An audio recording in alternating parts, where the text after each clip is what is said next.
Dear students, good morning. E commerce online class में फिर से स्वागत है। आज हम बात करेंगे एसेंशियल और security requirements for safe E payments. आपने ई पेमेंट्स पढ़ रहे थे अपन, ई पेमेंट्स के तरीके क्या क्या है। अगर आपको सेफ तरीके से ई पेमेंट करना है, सेफ तरीके से ई पेमेंट करना है तो कुछ सिक्योरिटी मेजरमेंट्स भी होनी चाहिए, कुछ सिक्योरिटी रिक्वायरमेंट जो है उसको आपको पूरा करना पड़ेगा। अपन बात कर रहे हैं ऑर्गेनाइजेशन की बात कर रहे हैं, क्योंकि ई कॉमर्स की मैंने बताया था हम जब बात कर रहे हैं तो अपन कस्टमर पॉइंट ऑफ व्यू से भी बात कर रहे हैं, हम किस पॉइंट ऑफ व्यू से बात कर रहे हैं, बिजनेस के पॉइंट ऑफ व्यू से बात कर रहे हैं। तो कुछ सिक्योरिटी रिक्वायरमेंट्स आपको लेके चलना पड़ेगा ताकि लोग जो पेमेंट कर रहे हैं वो सेफली आपके पास पहुंच जाए और उसकी वजह से क्या हो कि आपको और दिक्कत ना हो और कस्टमर्स को भी दिक्कत ना हो। और कस्टमर को दिक्कत नहीं होगी तो आपके लिए आपकी कंपनी के लिए फेथ बढ़ेगा, विश्वास बढ़ेगा और वो ज़्यादा से ज़्यादा आपकी कंपनी से परचेज करना शुरू करेंगे। तो पहले चीज़ है कॉन्फिडेंशियल। सबसे पहली चीज़ क्या है, जो इन्फॉर्मेशन आप दे रहे हो आप इसके लिए इन्फॉर्मेशन अपने मोबाइल नंबर भी देते हैं, पर्सनल मोबाइल नंबर देते हैं, अपने कार्ड का नंबर देते हैं, है ना, वो सारी चीज़ें उनके पास जाती है। तो उस इन्फॉर्मेशन का मिसयूज नहीं होना चाहिए, वो कॉन्फिडेंशियल होनी चाहिए। कॉन्फिडेंशियल समझता है कि सीक्रेट होनी चाहिए, बिल्कुल गोपनीय तरीके से उसको सीक्रेट तरीके से अपने पास रखना है, कॉन्फिडेंशियल तरीके से उसको रखना है, किसी के साथ उसको शेयर नहीं करना। दूसरा है डेटा इंटीग्रिटी। इंटीग्रिटी मतलब क्या होता है, एंटी टैम्परिंग। टैम्परिंग का समझते हो, छेड़छाड़ करना, किसी डेटा के साथ छेड़छाड़ करना। तो कोई अगर आपको पेमेंट कर रहा है तो उसका छेड़छाड़ ना कर सके, या आपका जो डेटा पड़ा है उसके साथ कोई छेड़छाड़ ना कर सके, ऐसे आपको इन्फॉर्मेशन ऐसी सिक्योरिटी आपको रखनी पड़ेगी। आपको ऐसा चीज़ रखना पड़ेगा, जैसे मान लो मैं पेमेंट कर रहा हूँ, अब पेमेंट आप मेरे अकाउंट, मैं आपको पेमेंट कर रहा हूँ, आपके अकाउंट में आना चाहिए था और वो किसी ने छेड़छाड़ करी और किसी और के अकाउंट में पैसा चला गया, तो वो चीज़ नहीं होनी चाहिए। या आपके पास सारा डेटा पड़ा है और आप डेटा का मिसयूज कर दो, उसके अंदर छेड़छाड़ कर दो, तो वो भी इसके अंदर नहीं होनी चाहिए। फिर तीसरा है अवेलेबिलिटी ऑफ इंफॉर्मेशन। कई बार क्या होता है कि पेमेंट आपने पेमेंट कर दिया है, मटेरियल आपके पास पहुंचा नहीं है, या आपने अगले वाले ने आपने ऑर्डर तो प्लेस कर दिया है, मतलब कंपनी की तरफ से बात करें तो आपको ऑर्डर तो मिल गया है बट पेमेंट भी तो मिला नहीं, कहीं अटक गया है। तो ऐसे टाइम में क्या होता है, कोई भी इन्फॉर्मेशन आपके द्वारा मांगी जाए या कस्टमर के द्वारा मांगी जाए तो वो इन्फॉर्मेशन तुरंत अवेलेबल होनी चाहिए, ऐसा नहीं होना चाहिए। कई बार होता है जैसे आपके साथ भी होता है, आपने पेमेंट कर दिया लेकिन ऑर्डर प्लेस नहीं हुआ, फिर आपको फ़ोन करते हैं, है ना, तो उस समय अगर आपको इन्फॉर्मेशन कोई देने वाला नहीं हो तो क्या होगा, या आपको कोई फ़ोन उठाने को तैयार नहीं है, आपको जवाब देने को तैयार नहीं है कि हमको क्या पता कहाँ गया, तो आप क्या करेंगे, तो आप अगली बार ठीक है आपका नुकसान हो गया लेकिन अगली बार उस कंपनी के साथ आप डील नहीं करेंगे। तो जब भी इन्फॉर्मेशन आपसे मांगी जाए एज ए कस्टमर कंपनी, तो आपको इन्फॉर्मेशन उनको प्रोवाइड करनी है, उसका अवेलेबिलिटी आपको इंश्योर करनी है कि वो अवेलेबल रहे, इंश्योर करना है अच्छी तरह, ठीक है ना। तो अवेलेबिलिटी ऑफ इंफॉर्मेशन। फिर ऑथेंटिकेशन। ऑथेंटिकेशन कैसे होगा, ऑथेंटिक मतलब क्या होता है, ऑथेंटिक ये वर्ड जो है ऑथेंटिक से, ऑथेंटिक मतलब क्या हो गया कि कोई भी अगर कोई पर्सन है तो ऑथेंटिक कैसे है, वो आप कैसे पता करोगे कि जिस पर्सन से मैं डील कर रहा हूँ, वो मान लो जैसे मैं हूँ, अब मैं किसी कंपनी के साथ डील कर रहा हूँ तो उनको कैसे पता चलेगा मैं दीपक गुप्ता ही हूँ, ठीक है ना। तो वो मुझे क्या करेंगे, यहाँ पे यूनिक आईडी, पासवर्ड, ओटीपी,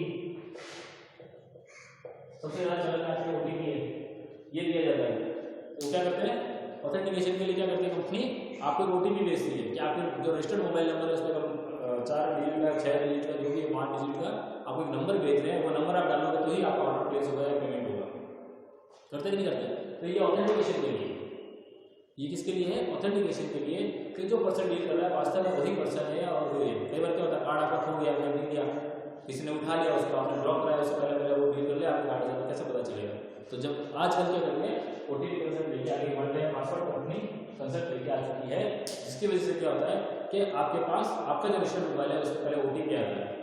जब इवेंटली शुरू करें आपको पता हो तो एक तारीख के बाद से वो शुरू हो जाएगा कि अगर आप 10,000 से ज़्यादा का ट्रांजेक्शन मोबाइल से अगर आप कर रहे हो या पेटीएम से विड्रॉ भी कर रहे हो तो ओटीपी आपको डालना पड़ेगा। ऐसा कुछ आ रहा है तो मुझे भी पता नहीं है, तो ये क्यों कर रहे हैं, ताकि हर कोई आपके कार्ड को यूज़ ना कर सके, आपके जो पेमेंट का ऑप्शन है उसको यूज़ ना कर सके, चाहे कार्ड है, चाहे बैंकिंग, नेट बैंकिंग है, कुछ भी है। तो यहाँ ऑथेंटिकेशन बहुत इंपॉर्टेंट चीज़ होती है और ये इंश्योर कौन करती है, कंपनी खुद करती है। अगर ओटीपी आता है तो उससे काफ़ी कुछ मैं ये नहीं कह रहा बिल्कुल ही खत्म हो गया, लेकिन 90% उसकी वजह से जो फ्रॉड्स है वो कम हो गए। कुछ लोग हैं जो ओटीपी भी शेयर कर लेते हैं, इसलिए बैंक कहती है कि आप अपना ओटीपी किसी के साथ शेयर ना करें।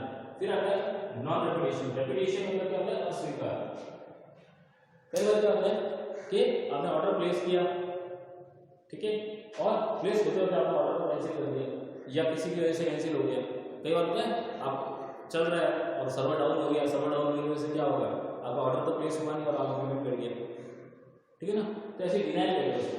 तो डिनाइल ऑफ ऑर्डर या डिनाइल ऑफ पेमेंट, इसके वजह प्रोटेक्शन होनी चाहिए। ऐसा नहीं होना चाहिए कि आपका सर्वर डाउन हो जाए और किसी को पेमेंट जो होना चाहिए टाइम पे वो पेमेंट नहीं हो पाया या ऑर्डर प्लेस नहीं हो पाया, ऐसी चीजें नहीं होनी चाहिए।